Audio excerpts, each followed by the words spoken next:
Hello students, welcome to my YouTube channel Pratik Singh Classes. In this video we are going to study Standard 10 Science Chapter 1 that is Chemical Reactions and Equations. We will see here three topics. Section 1.2.3 that is Displacement Reactions, then Section 1.2.4 Double Displacement Reaction, and then Section 1.2.5 Oxidation and Reduction Reaction. Okay, this is the third video of chapter 1. So I hope you already have seen the first two videos, or if you haven't, you can go and see on my YouTube channel.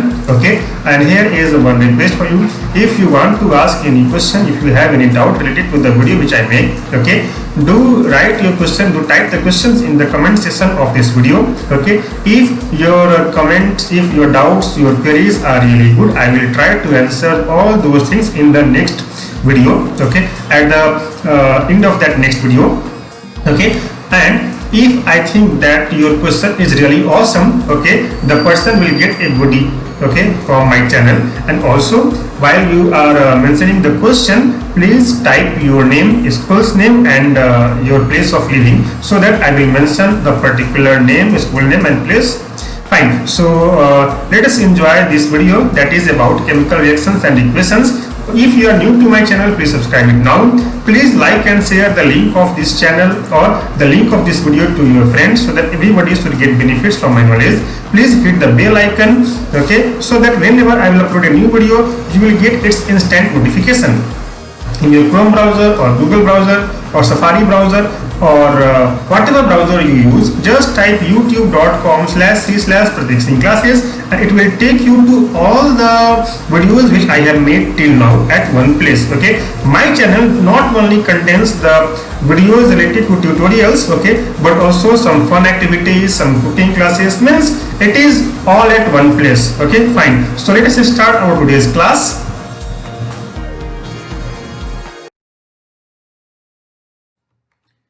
Right.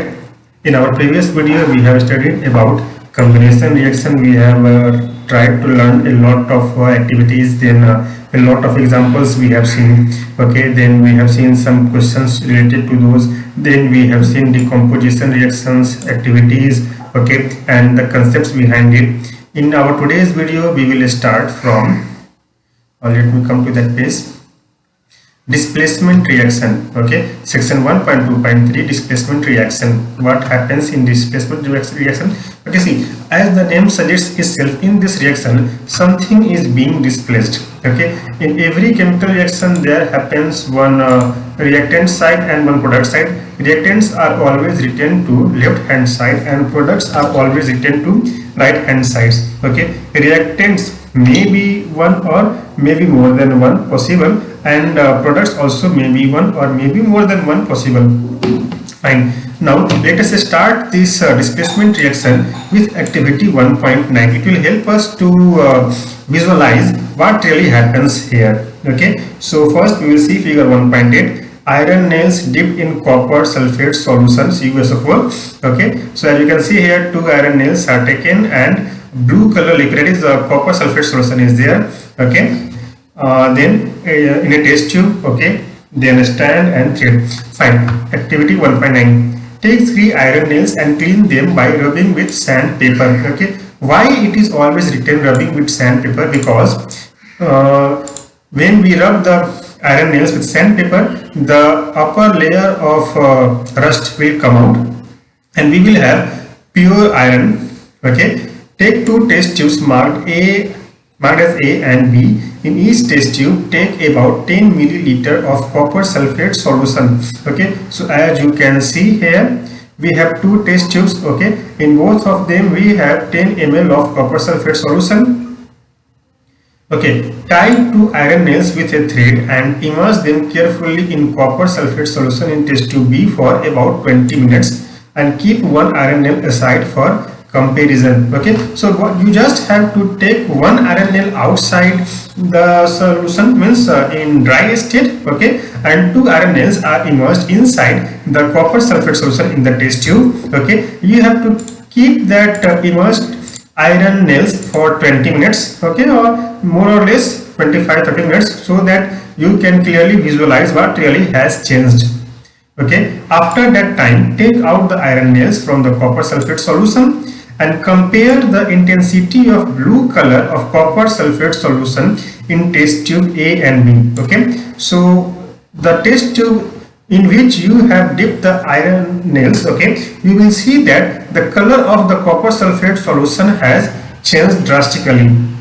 Also compare the color of the iron nails dipped in copper sulfate solution and the one which was kept outside. Okay, and from these things what we observe, whether the color of copper sulfate solution has changed, whether the color of iron nails changed with respect to the one which was kept outside the test tube. Okay, what does the iron nail become?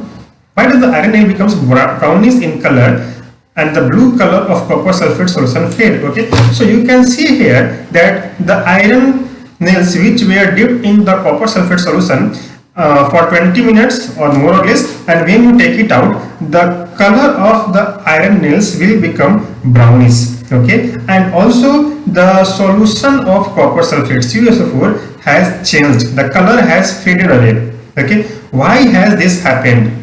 Okay, as the color changes, it is a symbol that some chemical reaction has happened, but what type of reaction has happened behind this activity? The following chemical reactions take place in this activity. Okay, what is it? Iron, which was solid, that iron nail, and copper sulfate aqueous solution. Okay, when iron nail was kept in copper sulfate solution, the solution has converted to iron sulfate FeSO4 and copper has come out from this CuSO4. Okay, so as you can see here, iron displaces copper from its solution, okay, and adjusts itself with the copper, with the solution of sulfate, and copper comes out. It also suggests here that iron is really more active than copper, as you can see in this reaction.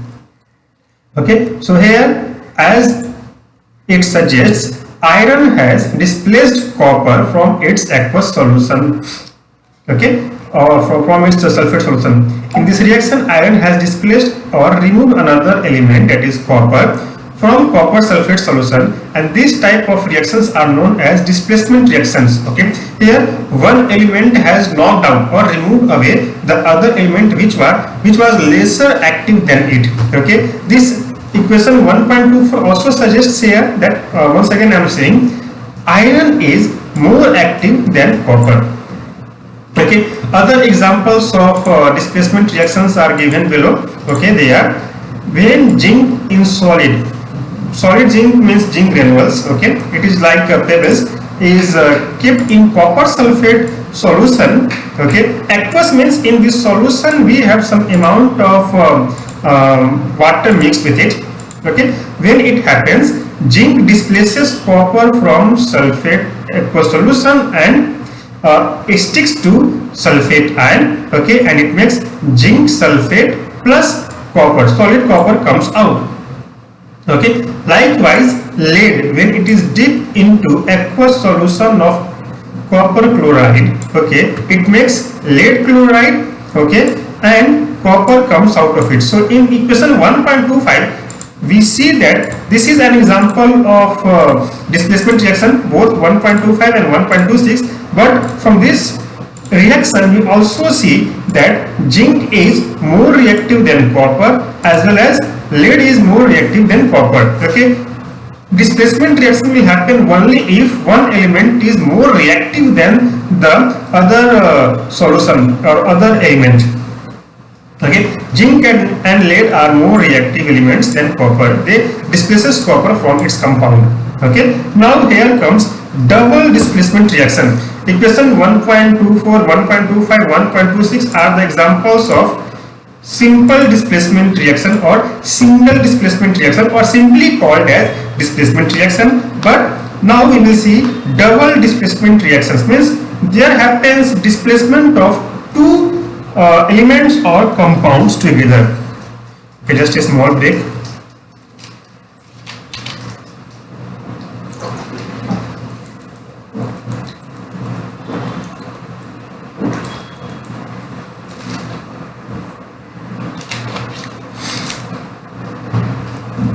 All right.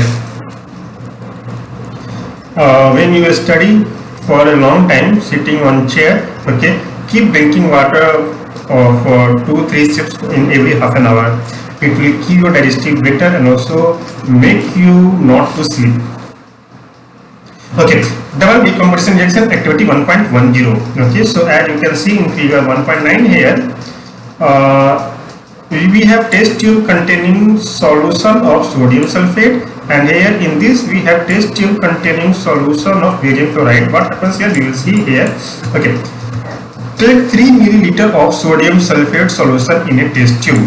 Okay, so see in your chemistry paper what are the compounds given. Always write the formulae of those compounds and try to memorize it. Okay, in class 10th you have to memorize some basic terms. Okay, and in class 11th and 12th you will not have to memorize the things, because there you will learn how and what two or more than two elements or compounds mixed together will they make. Okay, so but basically when you are starting learning these things, okay, in class 9th or 10th you have to memorize. Okay, in another test tube take 3 milliliter of barium chloride solution. Okay, mix the two solutions well and observe it. What do you get from it? Okay, as given in this figure, as you can see. Fine, so we will try to find out the observation here. You will observe that a white substance which is insoluble in water is formed. Okay, it is like curd, okay, and also called as PPT, precipitate. This insoluble substance formed is known as precipitate. In short, precipitate is written as PPT, a small p, a small p, a small t. Any reaction that produces a precipitate can be called a precipitation reaction. Okay, so not only in the case of decomposition or double decomposition reaction, whatever reaction you will come in this class or in next class also in higher classes, whenever there happens some precipitation, okay, it is called as precipitation reaction. Okay, so the reaction which we are studying now, it is example of double decomposition reaction as well as precipitation reaction. So here you can see sodium sulfate Na2SO4 in aqueous solution plus barium sulfate in aqueous form. Okay, when they are mixed together as given in figure 1.9 here, okay, in this one, it makes barium sulfate and sodium chloride, okay, or common salt in aqueous form. So what you can see here, sodium has displaced chlorine from barium chloride and barium has displaced sodium from sulfate solution. Okay, so we can say here this is an example of double decomposition reaction. Okay, sodium has taken out sodium has taken out chlorine, okay, and barium has taken out sulfate. So we have barium sulfate and sodium chloride. Okay, so this is the example of double decomposition reaction, and also as you can see here the numerical prefixes, okay, that shows that the equation is balanced. Balancing the equations we already have studied in our previous videos. Now here question comes, what causes this? What really has happened? Why here sodium displaces chlorine and barium displaces sulfate solution? The white precipitate of barium sulfate is formed by the reaction of SO4 2-. This is called as sulfate ion. Let me highlight it. This SO4 2- is called as sulfate ion, okay, and Ba2+ is called as barium ion. So as we have seen here, barium ion has reacted with sulfate ion. Okay, the other product formed is sodium chloride, which remains in the solution form. Okay, such reactions in which there is an exchange of ion between the reactants are called as double decomposition reaction. Okay, now recall activity 1.2 which we have seen in our previous video, in our previous slides, where you have mixed the solution of lead nitrate and potassium iodide.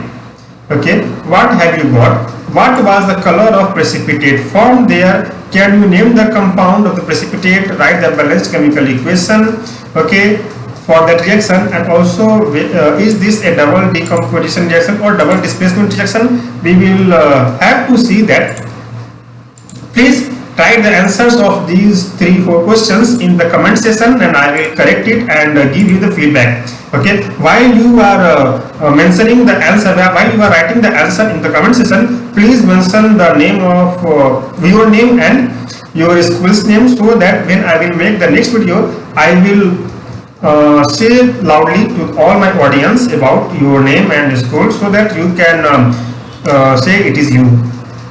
Fine. Now we have some other kind of reaction that is called as oxidation and reduction reaction. Okay, oxidation is a type of reaction as well as reduction is another type of reaction, but wherever there will happen oxidation, reduction will happen, and wherever there will happen reduction, there oxidation happens. That is why these two combined together is called as redox reaction. Fine. Now activity 1.11. okay, as we have seen in figure 1.10, oxidation of copper to copper oxide is happening. Okay, in a bowl, in a china dish, it contains some copper powder, pure copper powder, and it is heated with a burner, and then here copper converts into copper oxide when it is heated and comes in contact with the atmospheric air or oxygen. All right. Fine. So heat a china dish containing 1 gram of copper powder. Okay, very few amount of copper powder is taken because copper is not flammable, but copper powder is highly flammable. Likewise, we can't burn iron. Okay, but powder of iron or dust of iron is highly flammable. Okay, you in Diwali you might have played with crackers. Okay, with rockets. When rocket you fire and it gives dazzling colorful umbrella in the sky, that happens because it contains a very few amount of iron powder, copper powder, and some other elements powder. Okay, which in powder form is highly inflammable. Different elements powder gives different color when it burns. Okay, the surface of copper powder becomes coated with black copper oxide. Here number 2 is given because it is called as cupric oxide. Okay, we have two forms of copper, cuprous and cupric. Okay, about that you will study in higher classes. Okay, why has this black substance formed? Means the color of copper, pure copper, is golden brown. Okay, but when it is heated and reacts with atmospheric oxygen, it changes into black colored copper oxide. Now the question comes here is, why has it turned to black color, and what really has happened here? This is because oxygen is added to copper and copper oxide is formed. When copper has got heated, it has reacted with the oxygen in the atmosphere and it has converted into copper oxide. So here this is the complete balanced equation, as you can see. Okay, 2Cu plus O2, when it is heated, it makes 2CuO. If hydrogen gas is passed over heated material, okay, that is copper oxide, the black coating on the surface turns brown as the reverse reaction takes place. So as you can see here, CuO plus H2, it makes Cu plus H2O. Okay, so it suggests here many things. The first thing is that the reaction became reverse. Okay, the second thing is that hydrogen is more reactive than copper. Okay, and it has made water, and copper has came out in the form of solid. Okay, if a substance gains oxygen during a reaction, it is said to be oxidized. Being oxidized means being reacted with oxygen, but not only in the case of reaction with oxygen. There are many other forms of reaction where oxygen is not available, but even though those are called as oxidation reaction. About those things we will see in the later sections of this slide of this video.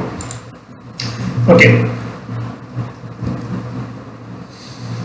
if a substance loses oxygen during a reaction, it is said to be reduced. Okay, so if you compare equation 1.28 and equation 1.29, in equation 1.28 copper has reacted with oxygen, so it is called as oxidation reaction. But in figure 1.29, oxygen has came out from copper oxide, so this is called as reduction reaction. Okay, same thing is given here. During the reaction 1.29, the copper 2 oxide is losing oxygen and is being reduced. Okay, the hydrogen is gaining oxygen and is being oxidized. Okay, so in same reaction in this 1.29, as you can see, copper oxide is losing its oxygen, so it is called as a reduction, or copper is reduced here. But on the other hand, hydrogen gains oxygen, so it is called as oxidation. Likewise, in equation 1.28, okay, as we can see, copper is reacting with oxygen, so it is called as oxidation reaction. Okay, the hydrogen is gaining oxygen and is being oxidized. In other words, one reactant gets oxidized while the other gets reduced during the same reaction, okay, as in equation 1.29 earlier. Such reactions are called as oxidation reduction reactions or simply redox reactions. Those reactions in which oxidation and reduction happen simultaneously are called as redox reaction. So it is given here, copper oxide is being oxidized in reduced in copper, and hydrogen is being reduced in copper oxide is reduced in copper and hydrogen is oxidized in water form. Some other examples are also given here, that zinc oxide plus carbon, okay, it is zinc plus carbon monoxide. So as you can see here, because zinc oxide is losing its oxygen, so it is said to be reduced, and for carbon is gaining oxygen, so it is said that it is being oxidized. Likewise, manganese oxide plus hydrochloric acid makes manganese chloride plus water plus chlorine. So you can see here that from manganese oxide, okay, oxygen is coming out, so it is reduced here. From hydrogen chloride, okay, here hydrogen is being reacted with oxygen, so hydrogen is being oxidized here. Okay, what about chlorine? We will see in next slide, okay, that whether chlorine is getting here oxidized or reduced. In equation 1.31, that zinc oxide plus carbon makes zinc plus carbon monoxide. Carbon is oxidized to carbon monoxide and zinc oxide is reduced to zinc. In reaction 1.32, hydrochloric acid is oxidized to chlorine. So as you can see here, HCl, okay, it is from HCl hydrogen is coming out, okay, so here HCl is oxidized. Sometimes in any reaction, when or any element or compound, when it reacts with oxygen, okay, when oxygen is added to it, it is called as oxidation, or if hydrogen comes out of it, it is also called as oxidation. So here HCl is also oxidized to Cl2, whereas manganese oxide is reduced to MnCl2, manganese chloride. Okay, so oxidation reaction doesn't only mean that a reaction with oxygen, but it also means removal of hydrogen. From the above examples, we can say that if a substance gains oxygen or loses hydrogen during a reaction, it is oxidized. And also, if a substance loses oxygen or gains hydrogen during a reaction, it is called as reduction reaction or just reduced. So they are just the opposite of each other. Okay, now recall activity 1.1, where magnesium ribbon burns with a dazzling flame in air and changes into white substance like magnesium oxide. Okay, is magnesium oxidized or reduced in this reaction? Here the first activity of your class 10 science, okay, there we have seen that magnesium has reacted with oxygen and has made a residue of magnesium oxide. Okay, so here we can say that magnesium is being oxidized.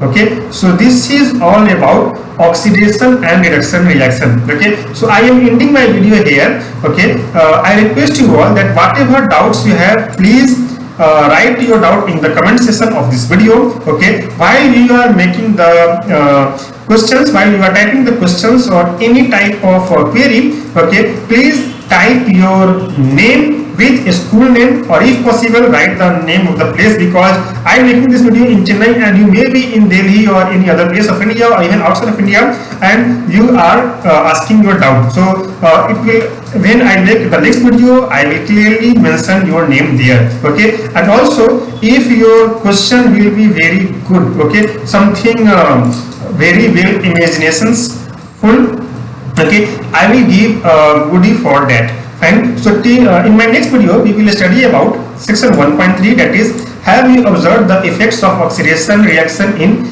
everyday life. Okay, this is same for oxidation and reduction. Okay, so till my next video, take care of yourself. Bye bye.